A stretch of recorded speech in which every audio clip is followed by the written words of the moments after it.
मेरे भाई बहन, आज भगवान श्याम सुंदर को, श्री कृष्णचंद्र को,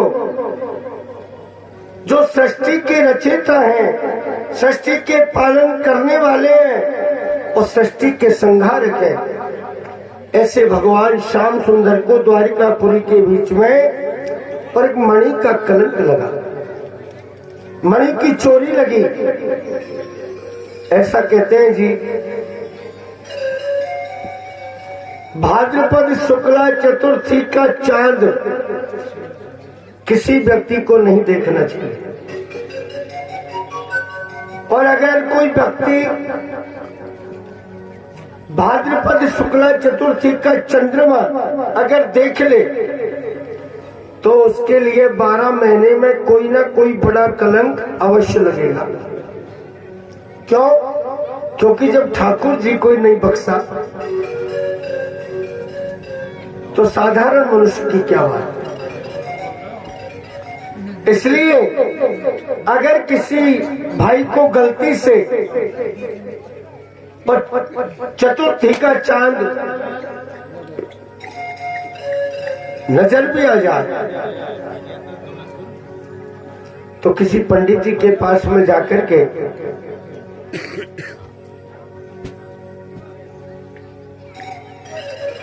पंडित जी के पास में जाकर के और ये 17 जिज्जे की कथा को सुन लेना चाहिए, इसके दोष का निवारण हो जाएगा।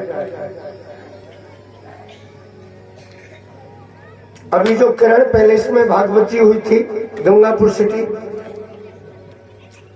उसमें प्रधान यजमान के रूप में सम्माननीय सैनी साहब ही थे। बच्चे जरूर मेरा नहीं देखते देखते आगे गए।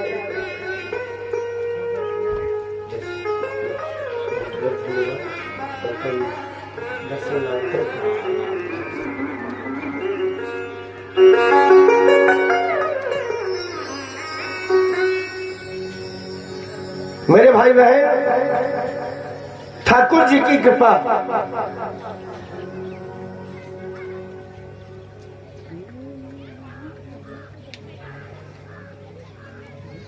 भगवान की माया,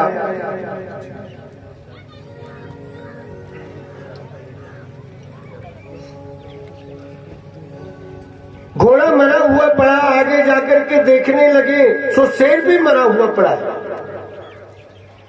बोले जी शेर किसने मारा? तो रीछ के खोज। बोले ये रीछ ने मारा।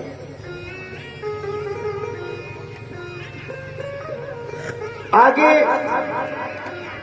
रीछ बढ़ता हुआ चला गया, एक पर्वत की गुफा में जाकर के प्रवेश कर गया। पर्वत की गुफा में चला गया। भगवान ने गुफा के अंदर प्रवेश किया तो वो मणि का प्रकाश फैला हुआ, मणि का प्रकाश हो रहा है। अब जैसे मणि का प्रकाश फैला हुआ है, मेरे भाई बहन, ठाकुर जी की कृपा से भगवान जाकर के मणि को देखने लगे तो जामवंत की कन्या थी जिसका नाम था जामवती। वो उस मणि को हाथ में लेकर के उछाल उछाल करके और खेलने लगे। ठाकुर जी ने कहा देवी ये मणि मुझे दे दो। बोले जी क्यों? ये तो मेरे पिताजी ने मुझे खेलने के लिए प्रदान किया है। बोले कहा है तुम्हारे पिताजी? बोले मेरे पिताजी सो रहे हैं। को जाकर के जगाया। जामवंत आए, भगवान ने भगवान के चरणों में प्रणाम किया। भगवान ने कहा जी जामवंत जी, मणि का सुख आप भोग रहे हो और कलंक हमको लगा, ऐसा कीजिए ये मणि हमें दे दो, हमें मणि लौटा करके दे दो। बोले जी ठीक। ऐसे मणि नहीं लौटा सकते। फिर कैसे लौटाओगे, कैसे दोगे? बोले महाराज आप तो अंतर्यामी हैं, घट घट के वासी हैं, सबके मन की बात को जानने वाले हैं, क्या आप मेरे मन की बात नहीं जानते? बोले जी जानता हूं। बोले फिर? बंधुओं, ये जामवंत 3 युगों के बीच में मौजूद था। सतयुग के बीच में जब भगवान ने वामन अवतार धारण किया, अपने गले में ढोल बांध करके और ढोल को बजाते बजाते इसने इस पृथ्वी की 7 परिक्रमा करी। जामवंत। त्रेता के बीच में जब भगवान रघुनाथ जी ने लंका के ऊपर चढ़ाई करी, लंकापति रावण का संहार किया, तब जामवंत भगवान के उस घोर युद्ध को देख करके और विचार करने के लिए लगे। भगवान के कोमल कोमल अंग, फिर भगवान के इन कोमल कोमल अंगों से बड़े बड़े दुष्टों का संहार कैसे होता है? अगर भगवान की आज्ञा हो जाए तो भगवान के साथ में 2-2 हाथ मैं भी करूं। भगवान श्री, परंतु भगवान के हाथ में जैसे जामवंत ने और जामवती का हाथ रखा, अपनी पुत्री का दान किया ना, कन्या का दान किया, भगवान के हाथ में जामवती का हाथ रखा, तो भगवान के स्पर्श होते ही और वो मनुष्य की योनि में परिवर्तित हो गई। बोलिए द्वारिकाधीश भगवान जय हो। आज एकादशी थोड़ी है, एकादशी तो कल निकल गई। थोड़ा जोर लगाया करो ना भगवान की जय जयकार में। बोलने से जिह्वा के ऊपर सरस्वती का वास होता है और भगवान के कीर्तन में नृत्य करने से मनुष्य के घर की सारी दरिद्रता दूर हो जाती है। और भगवान के भजन में, भगवान के कीर्तन में, भगवान की कथा में, भगवान के मंदिर में अगर आप नाचोगे ना तो आपको संसार में कहीं नाचने की आवश्यकता नहीं पड़ेगी। इसलिए भगवान की जयकार जोर लगा करके बोलिए द्वारकाधीश भगवान की जय हो। बंधुओं, भगवान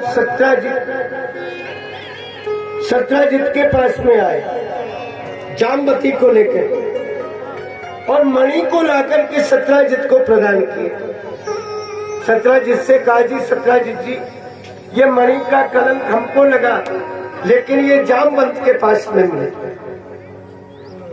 सत्राजित लज्जित हो गए, महाराज मेरे अपराध को क्षमा कर दो।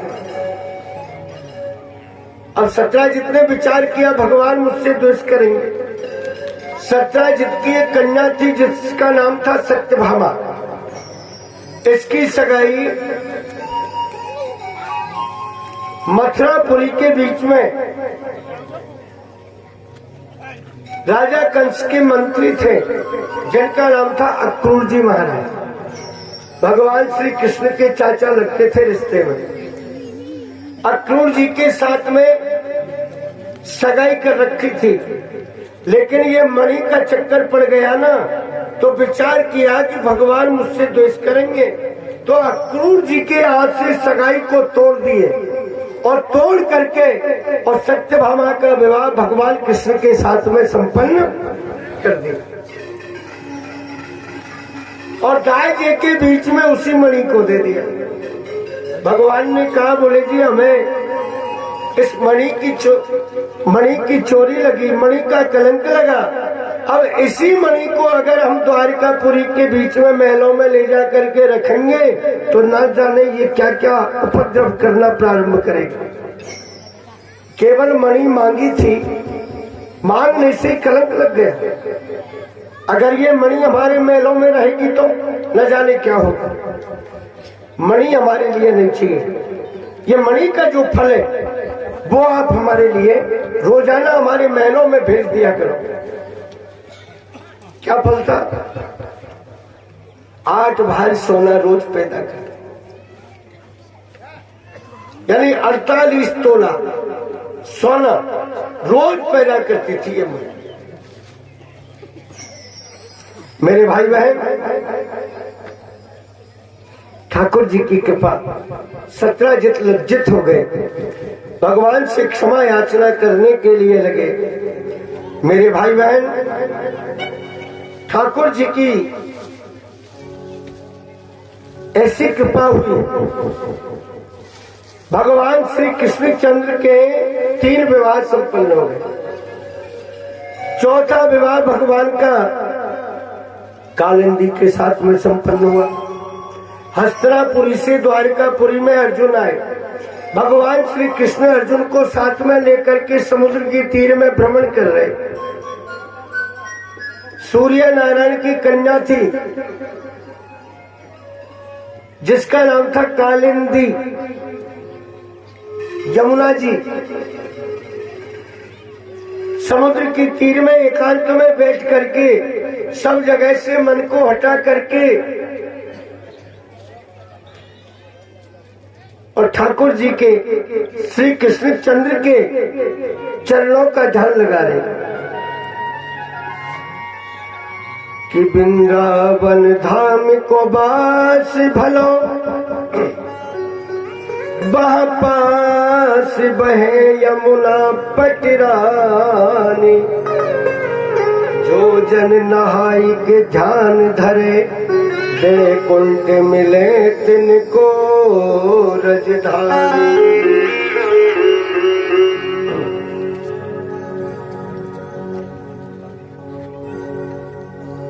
कैसी है यमुना जी? हम कहाँ चलना है? अब वृंदावन धाम रटेंगे, राधे राधे नाम, मिलेंगे कुंज बिहारी, ओढ़ के कामरकारी। वो मिलेंगे कुंज बिहारी, ओढ़ के कामरकारी। मन चल वृंदावन धाम रटेंगे, राधे राधे नाम, मिलेंगे कुंज बिहारी, ओढ़ के कामरकारी। कुंज बिहारी, ओढ़ के कामरकारी।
सफल बनाएंगे, दर्शन करके जीवन सफल बनाएंगे। वो दर्शन करके जीवन सफल बनाएंगे।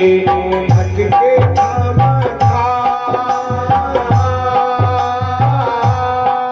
जो भटके थामा थाम, हटे जा राधे राधे नाम, मिलेंगे कुंज बिहारी, ओढ़ कर कामरकारी। मिलेंगे कुंज बिहारी, ओढ़ कर कामरकारी। जल वृंदावन धाम, जल वृंदावन धाम, रटेंगे राधे राधे नाम, मिलेंगे कुंज बिहारी, ओढ़ कर कामरकारी। ओ मिलेंगे कुंज बिहारी,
बनाएंगे, हर कमाए जीवन सफल बनाएंगे।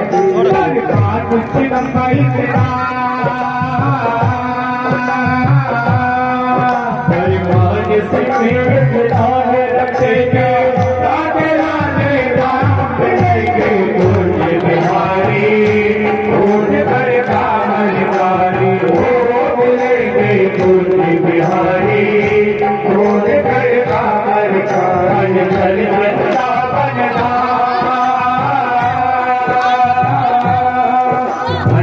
वृंदावन धाम रखेंगे, राधे राधे नाम मिलेंगे पूज्य बिहारी, कामकारी हो मिलेंगे पूज्य बिहारी, पूर्ण